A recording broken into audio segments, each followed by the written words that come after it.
I'm Amy Kelly here at Tooele High School for a rather interesting play. I've not ever seen anything quite as macabre, yet humor to boot. Tell me how you got interested in this, Mr. Henrie.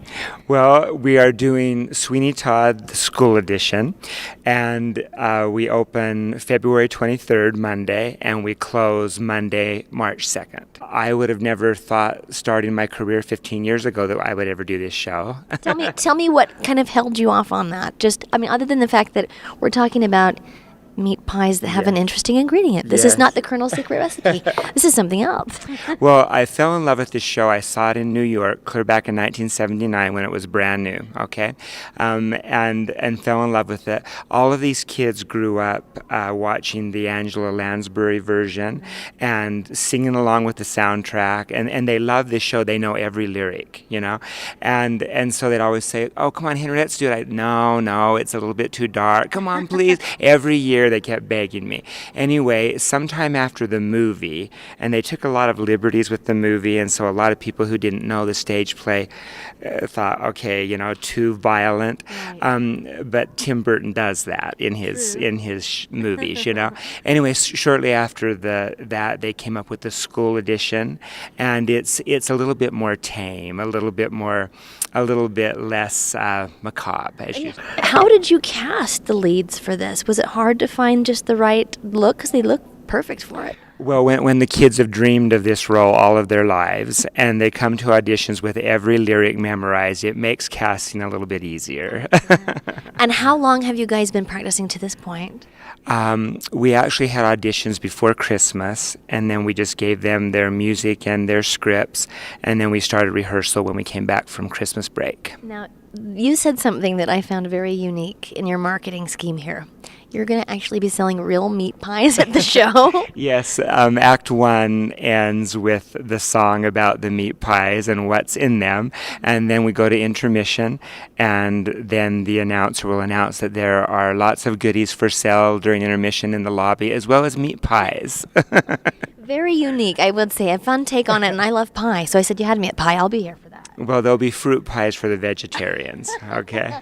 Yes, and I'm not too turned off by that. The music it's different. I think it'd be harder to learn. Was it a challenge in some ways? Because it's not like your total rhymey sound to me. Well, fortunately, we had these two wonderful ladies show up to help us with music, Valerie Packer and Cassidy Ellenberger.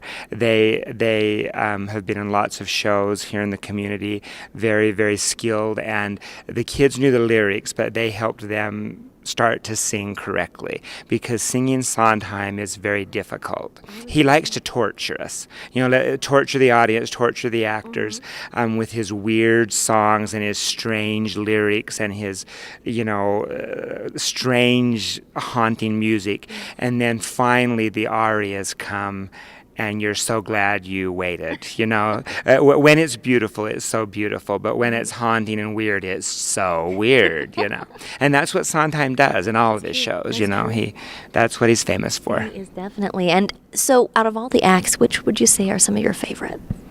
Okay, wow.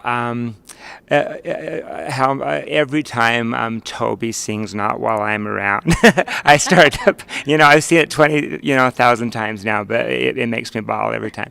I love "By the Sea," and I think it's unique to our production. I said, I insist that this is a family-friendly musical. Okay, you could bring your whole family. I hope everybody will, and to prove it, we've kind of taken some artistic liberties with By the Sea. It's very colorful after having watched all these scenes with black and gray and brown and dark and gothic and scary. Right, because it is really set, though, during turn of the century England with that. They were known for the thick, smoggy work industry type thing, I guess depression. Yeah, Victorian era, so sometime between 1840 and 1900 is where we're talking. And I like the costuming. Who did you put in charge of that this time? Her name is Joanne Gibbs, and she has been my costumer for the last couple of shows, and she's just a godsend. I mean, she's wonderful. She's really, really good. Now, there's one who caught my eye, and I haven't seen her in any leading role, but she looks like she's kind of possessed with a doll. Who is that? Okay, that is the role of the beggar woman. It is, okay. And without giving the plot away, Okay. all I can tell you is her name was once Lucy. Okay. Because you And- can see a little bit that she has something to do with it just by the mannerisms and she's got a main role to it. Right. She serves as sort of a narrator and a conscience of the show, you know. And the doll is very significant.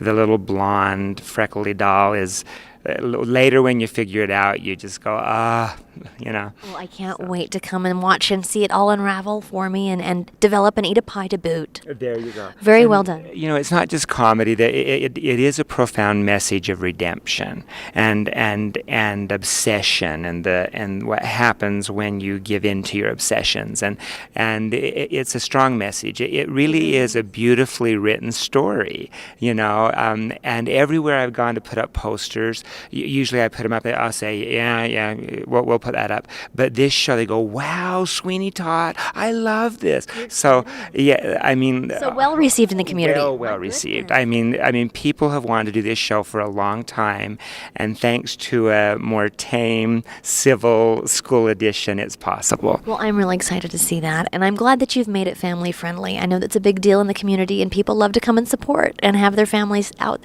to do it. All right, well, thank you so much for your time. You've done a great job, and I know you've got to get back to practicing, so thanks for watching TooeleTV. I'm Amy Kelly.